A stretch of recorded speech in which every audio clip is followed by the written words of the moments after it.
Hey everyone.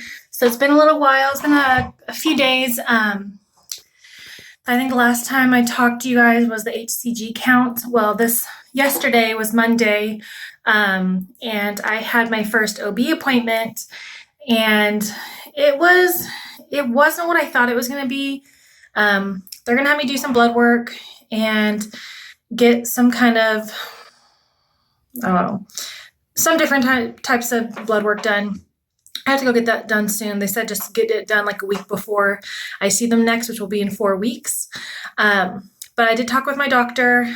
He said that the amount of miscarriages I've had are way too many. He considers after having 2 miscarriages a problem. So I've had a total of 6 pregnancies now, including this one, and only 1 live birth. So we've had a total of 4 miscarriages, and I'm carrying 1 pregnancy right now. He says what he would have liked to have done was to, I know one of you guys were saying to do like the folate instead of folic acid. He did say that, and I talked to him about that, and he did say that there about half of women nowadays can't process folic acid well, and that's why, and that's a lot of the times it can cause miscarriages because your body isn't processing that folic acid correctly. So he said what he has to do is he's going to get me on a prenatal that has a certain like folic acid in it. It's like quadra something, or I forget what he said, but it's a certain type of folic acid that is just purely like that folate or that folic acid. It's so my body doesn't have to break it down. It's already kind of broken down. It doesn't have to do as much work to break it down. So my body will absorb it better. Whereas a lot of bodies can't do that. So I'm also going to be tested for that. It's a type of genetic issue, I guess. So they're going to test me for that as well with my blood to see if that's part of the problem. And he is going to have a specialist with him at all of our visits now.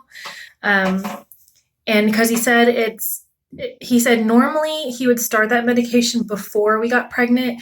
It's something that needs to be treated beforehand. So he said in this case, it's probably a little too late for this pregnancy to receive that. It should have been a pre type of prep before getting pregnant kind of medication. But he said he is still going to give it to me and hope that it will help. So he told me to not take that folic acid I was taking anymore because if I have that issue, then that's not helping anyways. So he said it's kind of a waste of taking it. So after the next time I fill my pill box, I won't be including the folic acid. He told me to continue taking. I don't think I need to take the prenatals. I'm going to see what's in this prenatal that I'm going to get first before I stop that. Cause it's a prenatal. He wrote a prescription for that has that like more pure folic acid in it or folate. Sorry, I forget what he was saying. It was just not what I was expecting at that appointment. So I'm going to continue taking Maca, but I had it up to 2 pills a day. Well, I'm going to just cut it back down to 1. And he told me to continue taking my baby aspirin because if I do have a clotting issue, that is helping with it. I think the blood work is going to look over that too, but I'm already taking baby aspirin. So he said it would have already started to affect my blood and it might be leveling it out. So he's going to look into that a little bit. So I'm going to continue taking my baby aspirin. I'll take my prenatals still until I see what's in this new one. And then I won't continue taking the folic acid. And I'm only going to do 1 of my Maca instead of 2 capsules a day. Which I'm actually not taking a lot of that because for some of them, people are taking like 2-3 times a day. And I'm like, that seems excessive. So I didn't need it to do that much. I just wanted it to help with my levels a little bit. And I don't know if it's what helped this round for my pregnancy or if it was the aspirin or if it was the vitamin D, which I also will continue taking is that vitamin D because I do have a deficiency in that. And that's going to have to be like pretty much a lifetime supplement I'll be taking because once you're kind of deficient, you're always deficient because nothing else changed in my life to make it more accessible. It's already been worked into my diet before and it's already been I'm out in the sun plenty, especially on the weekends. So sometimes it's just our bodies are absorbing it right. So we have to take it medically. And so I did get an ultrasound done. I wasn't expecting to see anything especially because he only did the over the stomach one. I'm like, I'm only 5 weeks. I'm not gonna see anything with that. Like with a transvaginal one where they stick it in you, like vaginally, like I was like, okay, I'll be able to see the baby and maybe a heart fluttering, maybe, because 5 weeks is still extremely early just to see it and you won't be able to hear it. But when I saw it was just over the stomach, I'm like, I'm not going to see anything. So, and he told me, he's like, you know what, we probably won't see anything. According to my apps and the day I ovulated, I'm 5 weeks and like four or 5 days. According to my doctors, they will only go off my last period, which should not apply to me because I have a shorter, that's usually based off an average of 28-day cycle. I have a 25-day cycle. And that's usually when you ovulate, I think 14 days after your cycle. I ovulate like a few days after or something like your cycle day 14 through 16, I think it's based off of. Well, I ovulated on cycle day 10 or 11, which was only a few days after my Aunt Flo.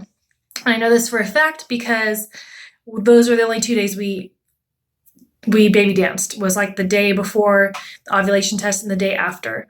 So, and because the OPKs have always worked for me, that's how I knew exactly when my daughter was conceived as well. So those always worked for me. I was like 5 days after my Aunt Flo or 4 or 5 days after Aunt Flo, I ovulated. So that would have been cycle day 10 or 11. Because I have long cycles, or I have short cycles, 25 days, long periods between 6 to 10 days, and I ovulate early. So I told him, like, please don't go off my period, go off my ovulation date. And he's like, well, for now, we're going to go off your last first day of your period. So that would only put me at like 4 weeks or something like that. And I was like, oh, it makes me mad. I'm like, can't you just trust me that I know my body and I know when I ovulated and I felt the cramping, like when I ovulated, I felt the cramping of implantation, like trust that I know my body. But, doctors are doctors and they're going to go by what they were taught. So, now we did do the ultrasound. He did see a sac and he did see a baby in there. It's just very blurry because he was extremely fast. He's a family friend, so I don't want to speak ill of him or anything, but I just felt like everything we went through was extremely fast. Very fast-paced talk, very little attention. And when he did the ultrasound, he literally scrolled over, clicked, print, went off. He's like, okay, there's sac, there's baby, print. He didn't take a time to focus, so it's extremely blurry. It's also the over the stomach one, so it's not a good picture anyways.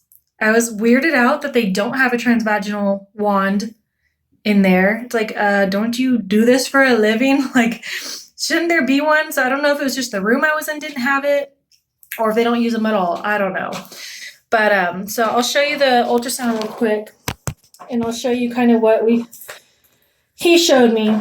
So, you wouldn't think much of it. So ignore all this stuff over here. Sorry guys, my video got cut off when I show you the ultrasound because someone called me. So I'm going to add this video afterwards. So so sorry, someone called me. It cuts my live feed off. So I'll try to connect the two videos if I can, but if I can't, sorry. Again, I'm not tech savvy. So here's the ultrasound from the appointment I had yesterday on Monday. So here is the sac. It's this darker gray area right here. And then here's the baby, this little wider part inside the gray sac. So he was very quick. It's pretty blurry. It wasn't, and it's over the stomach. It wasn't transvaginal. So he actually didn't think he'd be able to see anything. He said, maybe we can see a sac, but we probably wouldn't see really anything really in it just yet. But we were able to see the sac and the little baby in here. So I'm hoping when I get my blood work done and everything this week, that he'll trust me a little more on when I say that I feel like that I'm actually the 5.5 weeks along rather than the 4 weeks that they say I am. So right now they're putting my due date at May 14th when according to my apps and my ovulation, it's supposed to be May 10th. So I guess we'll see when the baby comes on who was right. I'm kidding, but my daughter was late anyways, so that didn't really matter. So right now he wants to see me in 4 weeks. So the next one we have, hopefully we'll get to listen to the heartbeat and see more of a baby and see a heart flutter. And like I said before in the previous video, before I got cut off by my phone call, I'll be seeing him and a specialist at the same time. So yeah, so I'll be seeing him. He wants to see me almost every 4 weeks. And yeah, he said that he might see me a little more often depending on how the growth and everything is going on or things like that, or maybe not have to see me as much if he feels like if it's doing well and not needing as much attention. But as of right now, he's going to see me in 4 weeks. So that'll put me according to me, that'll put me at 9 weeks and 4 days. According to them, that'll put them at 9 weeks. Or yeah, it would have been yesterday, 9 weeks and 5 weeks and 4 days. And he would put me at barely 5 weeks. And then, yeah, so the next time I'll see him will be like 9 weeks. I'll be like almost 10 weeks, I think, according to my ovulation. So yeah, so that's that. There's the baby. It's in that little blurry circle there. So we got baby's first picture. Wasn't a great picture, but it's a picture. I kind of hope that next time they'll put me in a room that has the wand and they could do a better look, because I think this was just we'll see how far you are, and then quickly did it. And he's like, oh, you're not far at all. But he mainly just wanted to see a sac and see that I was in fact pregnant. So I still have to get blood work done, and I'll get those results later on. I may post a video. I mean, it's a long way away till that appointment. It's 4 weeks from now. So I might post a video once a week till then. Maybe if I get any symptoms or anything. I'm not really symptomatic right now. So it's just that like I get weird burps sometimes, like, and gas, and my sense of smell will get heightened every now and then, but it's not all the time. It just kind of fluctuates. Not really craving much. I'm not craving sweets. Like, my husband and I are major candy people. Like, we love candy, and just lately, and like fruit. So lately I haven't really wanted any kind of sweet stuff. I wanted more of like the salty, soury foods. Like, I'm not like a fan of sour cream, but like I could eat it now if I wanted to.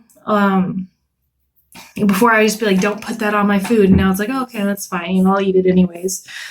So yeah, not much has changed with that. Every now and then I get a rush of like nausea if I smell something gross, but that's about it. No headaches. My boobs aren't tender at all. It's super weird because that's usually one of the major things I have, is my chest. Even like with like PMS and stuff, I would get tender breasts too. So it was weird. So baby picture. Weird. My lights are fluctuating. Baby picture. Next time I'll get a better baby picture, and we'll be able to see that. All right. So I might post a video before then, but if not, it'll be like a month from this video. And unless for some reason there's a loss, I'll video that as well. So let's pray not, and pray this baby sticks. And just please keep your thoughts with me. And my thoughts are with you ladies and your guys' journey of trying to conceive. Lots of sticky dust and baby dust to you guys. It is a stressful, strenuous, and just aggravating, frustrating journey to try to conceive a child when you have problems. Or even if you don't have problems, it's frustrating to not know why your body doesn't want to carry a child. So it's just, it's kind of like just live and learn and go through the cycles and see if anything changes. If you want to take medication and see if that helps. Supplements and baby aspirin definitely helped this round compared to the previous 2 pregnancies I had, where I was on prenatals for the previous 2 pregnancies. The only thing I did differently this round was the vitamin D, because I was deficient in that, the baby aspirin, and the maca. And then the folic acid I don't think helped anyways, because that was in my prenatals anyways. So So I think the main contenders to help with this pregnancy was the vitamin D and the baby aspirin, maybe the maca. I know that helps with some people's fertility, or at least their progesterone levels, and things like that. So, and help regulate their periods.